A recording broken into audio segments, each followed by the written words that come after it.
지금 보시면 이 아두카누마브 알츠하이머병 관련해서 치료제로서 지금 FDA 승인을 기다리고 있는 약입니다. 그래서 지금 FDA 자문위원회에서 지금 자문을 하고 있는 상황이고요. 이러한 결과는 지금 3월 달에 최종적으로 결과가 나올 거예요. 그러니까 우리는 이 결과가 어떻게 나올지 매우 집중을 해야 되는데요. 미국 제약업체 바이오젠의 알츠하이머 치료제 아두카누마브의 판매허가 승인에 대한 긍정적인 소식에 지금 삼성바이오로스가 크게 올랐다는 기사예요. 그러니까 아두카누마브이 뭐길래 삼성바이오가 올랐나, 이런 부분 우리는 생각해 봐야 됩니다. 그래서 이게 과연 직접적으로 연관이 있는 건지 아니면 그냥 뜨내기적으로 올리는 건지 그걸 구분해야 되고요. 만약에 이 아두카누마브이 승인이 될 거라고 보는 부분에 있어서 삼성바이오로스와 정말 밀접한 연관이 있다라고 한다면 우리 삼바를 지금 굉장히 주목해야 되고 매수 포인트를 잡아야 된다라는 거죠. 여기 보시면요, 최초의 치매약 아두카누마브 내년 허가 여부 놓고 촉각이라는 기사가 나왔죠. 우리가 주식 투자를 하는 사람이라면, 그리고 그 안에서도 바이오에 대해서 관심이 많으시다면요, 바로 이 아두카누마브에 어떻게 결판이 날지를 우리는 꼭 알아야 됩니다. 근데 여기 보시면요, 우리가 간단히 알아야 될 게 있어요. FDA에서 신약 승인을 낼 때요, 그냥 승인 이렇게 내주는 게 아닙니다. FDA에서 검토를 하기 전에요, 이 FDA가 자문위원회라는 게 존재합니다. 여기는 대부분 한 10명에서 11명 정도가 모여있다라고 해요. 그러면 이 아두카누마브요, 이 신약 승인을 내잖아요. 그럼 이 FDA 자문위원회에서도요, 이런 부분은 똑같이 검토에 들어갑니다. 그래서요, 이 자체 내에서요, 찬과 반을 가려요. 그래서 이러한 부분에 방대한 검토된 내용을 FDA에 전달을 해줍니다. 근데 이러한 부분요, 절대 구속력은 없어요. 예를 들어서 10명이 검토를 했는데 10명이 모두 찬을 했으면요, 모두 찬했으니까 너네가 찬해야 돼, 이렇게 되는 게 아니라요, 그냥 이 의견을 전달하는 정도만이라고 보시면 돼요. 하지만 대부분 FDA 자문위에서 찬이 많다, 찬이 이제 다수결에서 많이 나온다라고 한다면요, 그 부분을 FDA에서 거의 수용을 하고 있습니다. 그러니까 이 부분은요, 굉장히 신뢰성과 신빙성이 높다라고 보시면 돼요. 우리가 여기서 투자 아이디어 얻을 수 있는 건 뭐냐면요, FDA 승인이 날 때까지 마냥 기다리는 게 아니라 이런 관련 기사를 체크해 본다면요, FDA 자문위원회에서 찬이 얼마나 나왔고 그러한 부분이 상세한 내용이 뭔지 우리가 안다라고 한다면요, 지금 매주온 같은 경우도 우리가 투자 아이디어를 얻을 수 있다라는 거예요. 그래서 우리가 조금 이 내용을 좀 상세하게 보면요, 여기 보시면요, 지금 이번에 FDA, 그러니까 아두카누마브의 신약 승인에 대해서 판단하는 FDA 외부 자문위원은 총 11명입니다. 11명인데 이 중에요, 지금 5명은 이 알츠하이머병 관련해서 아두카누마브 치료가 확실하게 감소시키는 효과가 있다라고 인정을 했어요. 그러니까 11명 중에 5명은 이 약이 괜찮으니까 승인해라라는 결정이 난 거고요. 반대로 나머지 6명은 그 효과가 확실치 않음이라고 부정적인 답변을 내놓은 겁니다. 그러니까 지금 보시면요, 5명, 6명 거의 비슷한 수준이잖아요. 그러니까 지금 FDA 자문위원회에서도 확실하게 이 약이 효능에서 확실하다, 아니 확실하지 않다라고 결론을 내리지는 못한 상황입니다. 그런데 어쨌든 간에 지금 우리 삼성바이오로스는 긍정적인 부분을 보고 움직였다라는 거예요. 여러분들이 여기서 보고 여기서 5명이면 어쨌든 간에 5명만 긍정적으로 봤고 6명은 부정적으로 봤네, 그러면 이 약은 굉장히 부정적이네, 이렇게 단순하게 평가할 수도 있습니다. 그런데 우리가 이 약이 어떻게 진행됐길래 왜 이렇게 의견이 첨예하게 갈리는지 부분을 우리가 판단을 한다면요, 과연 이 5명이 굉장히 적은 숫자인지 아니면 이 5명도 굉장히 희망적인 숫자인지 우리는 알 수 있어요. 그래서 만약에 이 5명이요 희망적인 숫자라고 본다라고 한다면 우리는 삼성바이오로스와 그와 연관된 종목들을 매우 주목해야 되고요. 그게 아니고 이제 부정적이라고 본다면 그냥 관심 종목에만 두고 내년 3월에 어떻게 될지 지켜봐야 된다는 거죠. 이게 왜 지금 의견이 첨예하게 갈리는지 우리는 그 부분을 좀 알아야 돼요.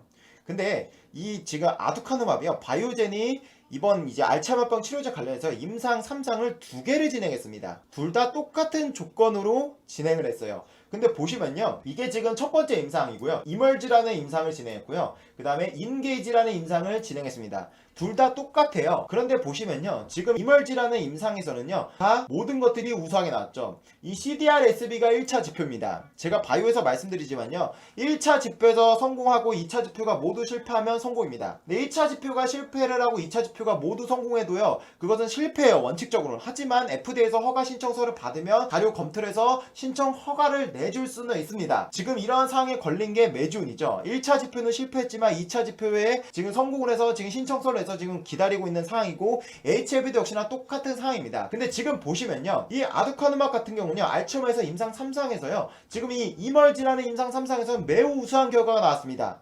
이대로라면 바로 이 약은 합격이에요.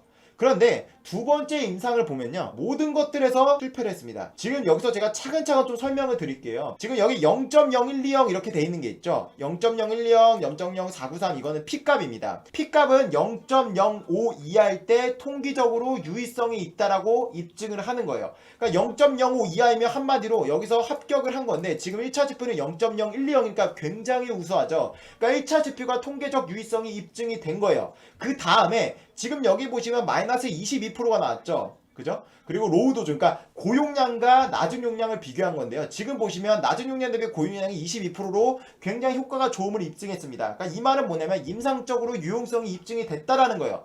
그런데 지금 여기서 문제의 인게이지 임상을 보자고요.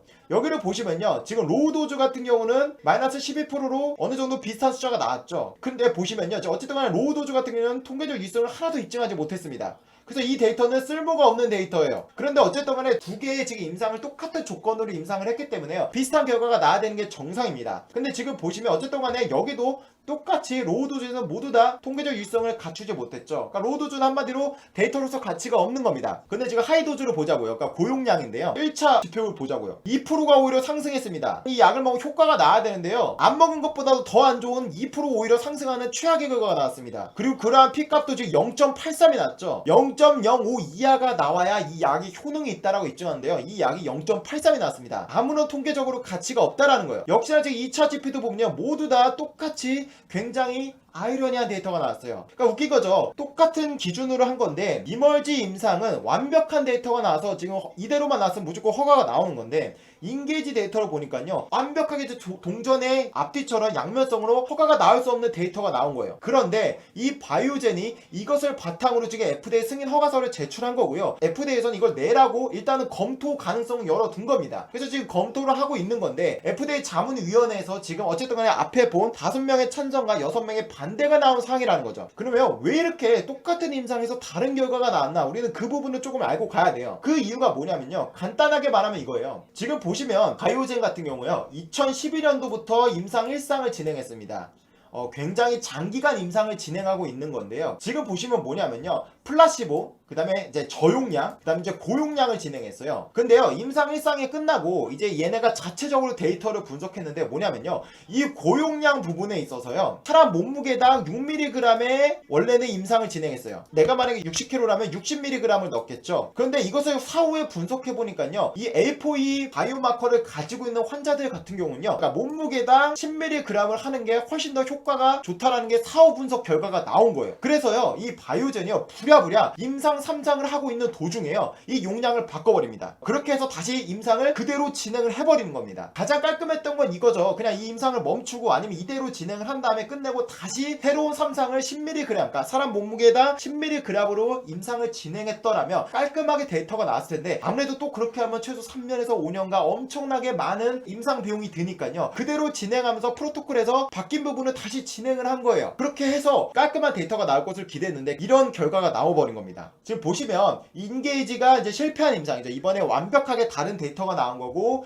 이멀지는 굉장히 깔끔하게 합격할 수 있는 데이터가 나온 거예요. 여기 보시면요, 지금 포스트 PB4가 나오잖아요. 이게 뭐냐면 한마디로 바뀐 사람들, 그러니까 제가 지금 용량이 바뀌었다라 그랬잖아요. 그 바뀐 용량을 따로 뽑아서 데이터를 뽑은 거예요. 그러니까 이 데이터는 굉장히 바이오젠이 주장하는 거겠죠. 아두카누마비 이 신약에 대해서 강력하게 효과가 있다라는 증거가 이거다라고 하는 게 바로 이 포스트 PB 데이터입니다. 아까 보셨지만 이멀지는 확실하게 효과가 나왔죠. 근데 여기서도 따로 뽑으니까요, 오히려 더 좋은 효과가 나왔습니다. 30% 감소 효과가 나왔어요. 그런데 지금 보시면요, 인게이지 부분에 있어서도 똑같이 마이너스 27%라는 굉장히 우수한 데이터가 나왔죠. 그러니까 지금 이 바이오젠이 주장하는 바는 뭐냐면요, 우리가 용량을 바꿔서 전체 데이터에서는 이멀지는 우수하게 나왔지만 인게이지에서는 이 데이터가 망가졌다. 하지만 우리가 따로 포스트 PB4를 뽑아 보니까 이 데이터를 본다면 우리는 어쨌든 간에 아두카누맙에 효과가 있다는 걸 입증한다라고 주장을 하고 있는 것으로 보여져요. 근데 여기서도 지금 보시면 뭐가 하나 없죠? 통계적 유의성을 말할 수 있는 지금 P값이 보이시나요, 여러분? P값이 없죠. P값을 공개하지 않았어요. 그러니까 제가 볼 때는 P값이 아마 0.0으로 넘겼을 거라고 보여집니다. 제가 항상 말씀드리지만요, 공개하지 않으면 기준을 충족하지 못하면 보통 공개하지 않거든요. 바이오젠이 주장하는 바는 이겁니다. 우리가 이 약을 통과를 받으려면 뭐냐면요, 통계적 유의성을 일단 입증해야 돼요. 통계적 유의성이 뭐죠? 지금 말한 P값입니다. 그리고 그 다음은 뭐냐면요, 임상적 유효성입니다. 임상적 유효성은 뭐냐면 한마디로 이 약을 먹었을 때 이 지금 로우 도주나 플라시보보다 약의 효능이 있다라는 게 입증이 되면 돼요. 근데 지금 바이오젠은 임상적으로는 확실히 효능이 입증이 됐죠. 근데 지금 통계적으로 볼 때는 여기서 이멀진이 입증이 됐는데 인게이진이 입증이 안 됐죠. 그러니까 지금 여기서 지금 의견이 첨예하게 갈리는 겁니다. 근데 지금 바이오젠이 이것을 이제 만회하려고 용량이 바뀐 부분을 따로 제출했는데 여기서도 통계적 유효성은 입증되지 않는 것으로 보여져요. 공개를 안 했기 때문에 제가 이게 입증이 되지 않았다라고 확답을 할 수는 없지만, 제가 볼 때는 이 P값이 나오지 않는 거 볼 때 어쨌든 통계적 유효성이 입증되지 않은 것으로 보여집니다. 이러한 부분에 있어서 지금 바이오젠이 FDA 승인 신청서를 내서 FDA에서 실제로 검토할 가치가 있다라고 해서 받았고,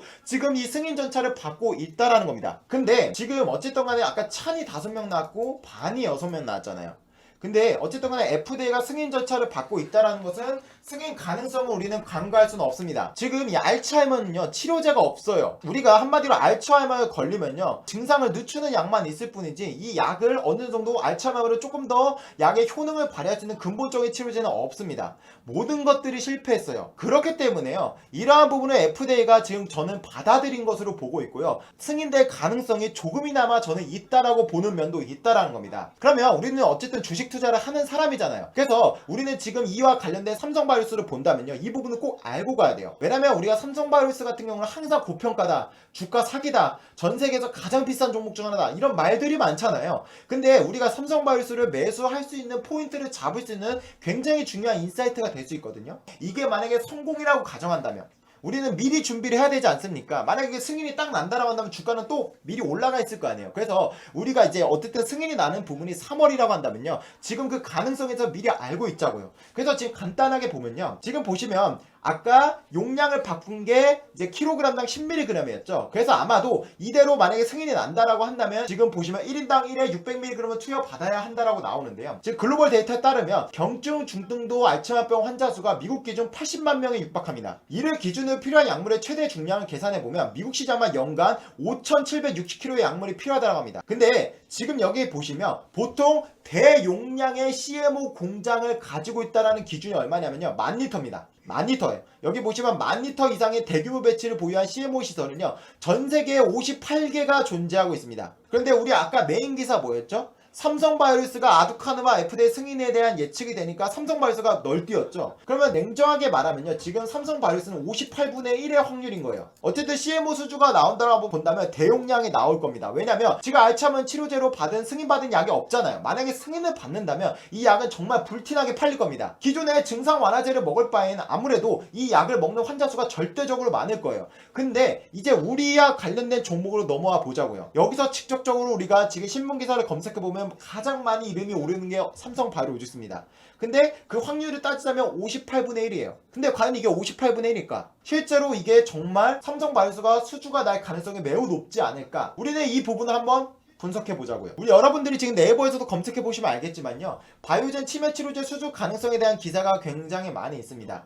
여기서 간단하게 말씀드릴게요. 이 아두카누맙이 만약에 승인이 난다라고 한다면요, 필요한 용량이 얼마냐? 42톤입니다. 굉장히 많죠. 그러니까 지금 시장에서는요, 승인만 난다라고 한다면요, 이 아두카누맙이 시장에서 엄청나게 잘 팔릴 거라고 보고 있는 겁니다.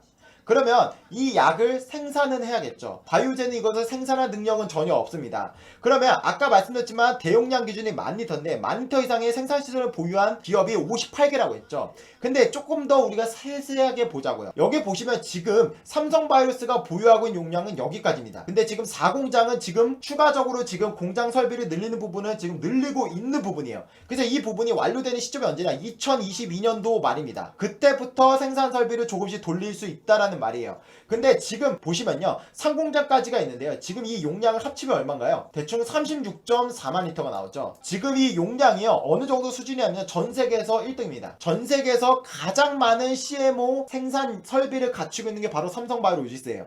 우리 반도체로 비유한다면 TSMC라고 비유할 수 있는 거예요. 근데 2등이 얼마냐면요, 2등이 바로 론자입니다. 2등이 론자가 얼마냐면 지금 36만 리터입니다. 그러니까 거의 차이가 없죠. 거의 차이가 없지만 어쨌든 론자와 삼성바이오스가 세계적으로 이제 탑티어 수준의 지금 생산 설비를 갖추고 있기 때문에 지금 이러한 부분에 있어서 아무래도 삼성바이오스가 수주 가능성이 있지 않나? 라고 나오는 거예요. 근데 지금 보시면요, 얘네가 42톤이라 그랬잖아요. 18만 리터가 어느 정도냐면요, 그냥 20톤이라고 보시면 돼요. 대충 10,000리터당 1톤이라고 보면 되는데, 아두카누마비 만약에 신약 승인을 받으면 50%밖에 수주가 안 나오죠. 생산 설비가 모자른 겁니다. 그런데 지금 이 4공장이 이미 공장 설립에 들어갔거든요. 이게 2022년도 말에 완공이 되면요, 지금 42톤을 할 수 있는 거예요. 그러니까 아두카누마비의 전량 수주를 받을 수 있는 가능성이 열려 있는 겁니다. 이해되시나요? 근데 제가 방금도 말씀드렸지만 10,000리터 이상의 대규모 생산 설비를 보유하고 있는 사측은 58개입니다. 지금 이렇게 전체적으로 아두카누마비에 만약에 승인이 난다라고 한다면 이 신약을 승인 받을 수 있는 기업은 아마 손에 꼽을 겁니다. 당연히 삼성바이오스, 론자 이런 기업들이 꼽을 거예요. 그래서 우리가 좀 넘어가면요, 도대체 왜 바이오젠, 아두카누마비와 삼성바이오스가 뭐가 연관이냐라고 한다면요, 앞서 존님의 삼성바이오스 부사장이 뭐라고 말했냐면요, 바로 JP모건 헬스케어에서 이렇게 공식적으로 언급을 했습니다. 전세계 5천만 명 알츠하이머 환자 중 10%가 아두카누마비를 사용한다고 가정할 시 42톤의 약이 필요한데, 방금 이건 제가 설명드린 거죠. 근데 지금 보시면서 삼성바이오스 3공장에 거의 20톤을 생산할 수 있으므로 공장은 2개가 필요하다라고 설명했습니다. 그러니까 이것을 우리가 풀어 헤치면 뭐냐면요, 한마디로요, 삼성바이오스는요 거의 이 아두카누마비를 당연히 자기네가 수주할 것이라고 보고 있는 것 같아요. 그러니까 얘네가 승인 나면 우리가 당연히 수주할 거니까 우리가 공장이 2개 필요하니까 우리가 지금 4공장을 건설하고 있다라고 말한 겁니다. 실제로 여러분들 네이버에서 많은 것을 검색해보면요, 삼성바이오스가 4공장을 지금 추가 증설하는데 가장 중요한 역할을 하는 게 바로 아두카누마비입니다. 그것도 직접적으로 언급했어요. 아두카누마비 신약 승인이 나올 것 같으니까 우리는 4공장 들어간 것이다 라고 공식적으로 언급을 많이 했습니다. 그러면 왜 그렇게 엮지? 우리는 이런 부분을 알고 넘어간다면요, 지금 삼성바이오스 우리는 매수할 수 있는 힘을 가질 수 있는 거거든요. 그래서 제가 조금 말씀드리면요, 삼성바이오스가 상폐가 된다 안 된다 말 굉장히 많았던 거 기억나시죠? 이재용이 감옥에 가냐 안 가냐, 바로 그런 부분과 엮여있는 게 바로 삼성바이오스인 거 알고 계시죠? 그래서 말씀드린 게 뭐냐면요, 지금 이 바이오젠이 아두카누마비를 개발하고 있는 회사죠, 그죠? 삼성바이오스가 지배하고 있는 회사가 있어요. 삼성바이오에피스입니다. 이 회사는 뭐냐면요, 삼성바이오스는 CMO죠. 한마디로 약을 생산하는 회사입니다. 근데 바이오에피스는 뭐냐면요, 바이오시밀러를 개발하는 회사예요. 그러니까 이거를 우리는 비교할 수 있는 게 뭐냐면요, 셀트리온과 셀트리온 헬스케어예요. 뭐 셀트리온을 합친다라고 하지만 지금 상황과 비교해 본다면요, 셀트리온 헬스케어가 이제 판매를 담당하고 있죠. CMO는 아니지만 이제 마케팅이나 이런 판매를 담당하고 있고, 그 다음에 실질적으로 셀트리온이 약을 개발하고 있죠. 그러니까 그것과 비슷하다고 보시면 돼요. 그래서 이때 내용을 보시면요, 바이오젠이 5.4%를 지분 투자했고 삼성바이오스가 94.6%를 투자해서 삼성바이오에피스를 투자한 겁니다. 2012년도에 바이오젠과 삼성바이오스가요, 이 공동 설립한 합작 법인이 삼성바이오에피스입니다. 그래서 2012년도 2월부터요, 그리고 2015년도 8월까지, 그러니까 약 3년 6개월의 기간 동안 558억 원을 이 바이오젠이 투자를 했습니다. 그러니까 우리는 이걸 보고 직접적으로 뭔가 엮여있는 고리가 있구나 라고 생각해 볼 수가 있어요. 자, 그럼 한번 넘어가 보자고요. 지금 미국 바이오젠이 아까 삼성바이오스와 삼성바이오에피스를 공동 설립했잖아요, 그죠? 바이오젠이 삼성바이오스와 지금 공동 설립한 게 삼성바이오에피스인데, 여기 보시면 지분 투자를 더 늘려서요, 새로운 공동 경영 단계에 진입한다라고 해요. 바이오젠이 삼성바이오에피스에 대한 콜옵션을 행사를 마무리하고 공동 경영에 들어갑니다. 그래서 지금 보시면 삼성바이오스는 지난 2011년도 12월 바이오젠과 체결한 콜옵션 계약의 자산 양수도를 7일 종결한다고 발표했다. 그래서 지금 콜옵션이 행사가 된 겁니다. 이게 그러니까 어떻게 된 거냐면, 기존에 얘네가 지금 지분이 94.6%였잖아요. 근데 얘네가 지분이 50%로 쪼그라듭니다. 그럼 이 지분을 바이오젠이 다 사는 거예요. 그러면 이건 뭐죠? 바이오젠과 삼성바이오스의 관계가 더욱더 끈끈해진 겁니다.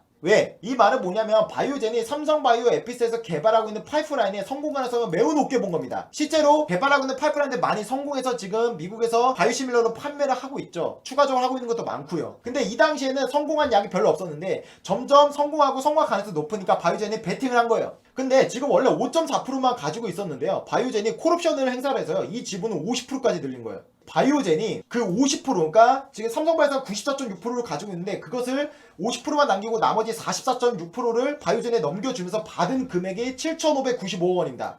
이 말은 바이오젠이 7,595억 원을 추가 투자해서 지분 50%까지 공동 경영을 지금 한다라는 거예요.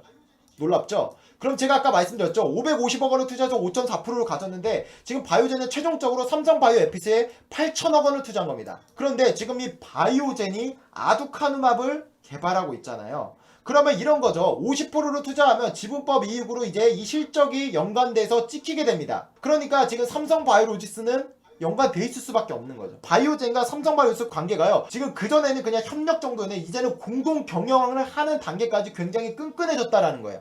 자, 그럼 이제 정리를 해봅시다. 삼성바이오스 시가총액 얼마죠? 51조입니다. 근데 제가 아까 말씀드렸죠, 지금 전세계 CMO에서 생산량으로 따지면 1등이 삼성바이오스입니다. 2등이 어디죠? 론자입니다. 3등이 어딘가요? 베랭거 인게하임입니다.